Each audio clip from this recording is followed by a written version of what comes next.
This is Optimal Health Daily, episode 261. Flotation Tank, a quick and easy way to beat stress, by Roger Lawson of roglawfitness.com. And I'm Dr. Neil, your very own personal narrator. Welcome back to another week of Optimal Health Daily, one of 5 podcasts where we read to you from blogs for free so that you don't have to read them for yourself, except on Fridays. That's where I answer your questions. Now today, we're lucky to have a sponsor for this show. A very big thanks to Talkspace, the online therapy company that believes that therapy should be affordable, confidential, and convenient. A Talkspace therapist can help put you on the path to a happier life. For a special offer just for our listeners, come by Talkspace.com/OHD. And a very big thanks to Brian Copeland and his producer Carolyn for having me back on his show. That'll be next Monday, a week from today, July 24th, at 3 p.m. Pacific Standard Time. Every Monday, the Brian Copeland Show has a Motivation Monday, where experts from the field talk about things that help improve your life, kind of like what we do on this show. I've been asked to be back as a guest on his show, and I'm going to talk about my top 5 tips for choosing more healthy and nutritious options at fast food restaurants. So again, that's the Brian Copeland Show on KGO Radio AM 810 in San Francisco, California. If you're nowhere near San Francisco and you want to listen live, go to kgoradio.com, and you can always find Brian Copeland at his website, briancopeland.com, and you could search for his podcasts in the podcast app of your choice. Okay, wow, that was a lot of people to thank. But we've had so many wonderful friends of the show. I just want to make sure that I thank all of them. But I know you're anxious to hear about this flotation tank stuff from Roger Lawson. So let's jump right in as we optimize your life. Flotation Tank, a quick and easy way to beat stress, by Roger Lawson of roglawfitness.com. I first heard about the flotation tank, also known as the isolation or sensory deprivation tank, from being a regular listener of the Joe Rogan Experience podcast. As someone looking for ways to better manage stress, both from life and the gym, and is always looking for new experiences, I decided to give it a try. Little known fact, I'm afraid of water and the dark, and am unreasonably worried about accidentally drowning in the bathtub or a small rain puddle. So I was extremely hesitant about this experience. To this day, I haven't successfully floated in any other body of water. Thankfully, the staff was knowledgeable and friendly enough to answer my questions, one of which was if I would be the first person in the history of the world to go bye-bye in the tank, and if so, could they make up a way cooler, heroic story to tell my mom, preferably one where I died saving a bus filled with orphan puppies from a deranged serial killer. I was shown to the tank and given the preliminaries. Session length, what to do in case I panicked or needed help, putting wax inside my ears to prevent water from getting in, etc.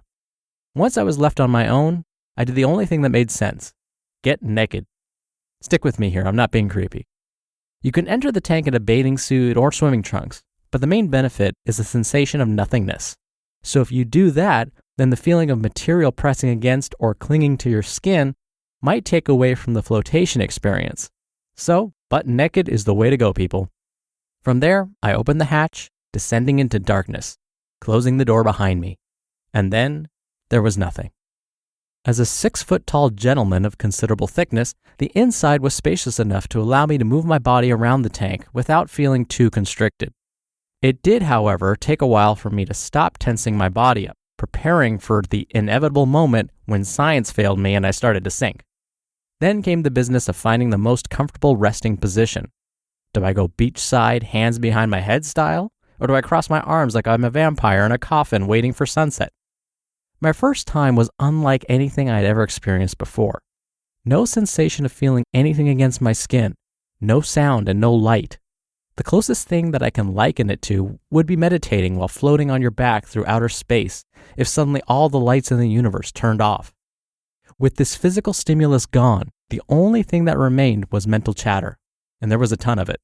I thought about what I was going to eat for dinner, if I accidentally forgot to lock my apartment door, if there was any way that I could become a taste tester for Cinnabon, and if there were any creepy infrared cameras spying on my less than presentable dangler. For the first 10 to 15 minutes, It felt like I was sitting in a room filled with a bunch of people who were having 20 different conversations at the same time, and all I wanted to do was tell them to shut their silly faces. I breathed into my stomach and out my nose at a slow and controlled pace. Once I did, the thoughts started to subside as I focused less on them and more on my breath. After a few minutes of this, I began to experience the most relaxed sense of prolonged peace that I can ever recall having. Time felt like it was slowing down and speeding up simultaneously. The more relaxed I was, sinking into the experience and letting go of any expectations that I had, the faster time seemed to go. I watched thoughts flow in and out of my head. If one came in that was particularly interesting to me, I held on to it for a bit, and once it was no longer useful to do so, I let it go, sending it on its merry way. After what seemed like just a few minutes in this state, I was stirred by a knock on the tank door. My hour was up. The rest of my day was extremely relaxed. Situations that would have annoyed the hell out of me just rolled off my back, and this feeling of carried well into the rest of my week. Each experience is profoundly different. Some sessions I used to surrender and let go of as many thoughts as possible, and others I used as an uninterrupted problem-solving time for any particular issue I was having. Even if you do it just once a month, you can't put a price on an hour of uninterrupted solitude. No voices, no text alerts, no email swooshes, or people looking for you to do something for them. Since making it a regular part of my life, I can't speak highly enough of this experience. If you're the type of person who is easily overwhelmed, is filled with anxiety, or can't seem to pull yourself out of go, go, go mode, you owe yourself to give this a try. Float questions. What are the benefits? To name a few: quick reduction in stress levels, decrease in stress-related pains and anxiety. It can help with depression, better sleep, enhanced creativity via a shift in brainwave activity, and it makes your skin feel like magic. Where can I find a flotation tank? There are hundreds of locations worldwide. Do a search and you'll probably find one in your area. Will I drown? Nope. Thanks to 800 plus pounds of Epsom salt and about 9 inches of water, it's impossible to drown due to the density of water. The only way I can think of is if you fall asleep and mysteriously flop over on your stomach, so don't do that. Will I run out of air? Nah. Fresh air is constantly being circulated through the tank. If you feel claustrophobic, you can always get out at any time. Raj, you got naked. Is it clean in there, or do you now have Ebola? Quiet, you. You're required to shower before entering the tank, and the tank is cleaned after each session through a variety of methods to ensure that those nasty microbes don't live to see the light of day. How long should I float? A typical session lasts anywhere from 40 to 90 minutes. You choose the length and can get out when needed. Any last words of advice? Avoid caffeine or other stimulants a few hours before you float, otherwise it can impact your ability to relax. Make sure that you don't have any open cuts, because this salt is not a game, and you will pay dearly for it. Also, if your eye itches, don't scratch it. You just listened to the post titled Flotation Tank, a quick and easy way to beat stress, by Roger Lawson of RogLawFitness.com. And a big thanks again to Talkspace for helping to keep this podcast going. We all need to take a little bit better care of ourselves, and mental health is no exception. Float tanks might be able to help with that, and so can a therapist, someone you can talk to privately and at your convenience. Talkspace is an online therapy company that makes it easy to connect with an experienced, licensed therapist, hand-picked just for you, and for as little as $32 a week. Using Talkspace, you can send your therapist text, audio, and video messages whenever you want, or even do a live video chat. You can talk about work, family, really anything going on in your life. Whatever the case, a therapist is ready to help. To sign up and learn more, come by Talkspace.com/OHD. As a special for our listeners, you can use the coupon code OHD to get $30 off your first month, and it shows your support for this podcast. That's coupon code OHD, and the link is Talkspace.com/OHD. Now, I am familiar with some of Joe Rogan's philosophies, and remember, Roger got this idea of using a flotation tank from Joe Rogan. Now, I actually have yet to try a flotation tank. I don't have a fear of water, I'm not claustrophobic, but for some reason, I haven't given it a shot yet.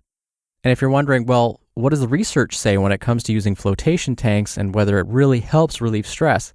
At this point, there aren't really any good studies that I can cite. So what I will say then is if you're willing to give this a try, as long as it's not harming you, as long as it's not making you feel claustrophobic or raising any kind of anxieties or fears in you, as long as it's actually helping, then go ahead, by all means, enjoy. And for myself, just so I have the experience, I may have to give this a shot.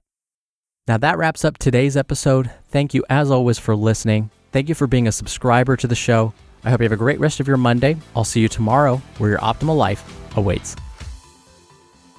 Hello, Life Optimizer. This is Justin Malik, creator and producer of this show and Optimal Living Daily, the brother podcast of this one. Literally, I'm Dr. Neil's brother. If you like the format of this show, you'll love Optimal Living Daily too, where I also read to you from blogs, but cover other topics like personal development, finance, and minimalism from bloggers like Derek Sivers, The Minimalists, Zen Habits, and many more. So for more amazing content read to you for free, come subscribe to Optimal Living Daily too, and together we'll optimize your life. You've been listening to Optimal Health Daily. Be sure to hit the subscribe button to stay up to date on each new episode, and head to oldpodcast.com. That's oldpodcast.com for a free gift, as well as more actionable tips and resources to help you maximize your potential. Thanks for joining us, and remember, your optimal life awaits.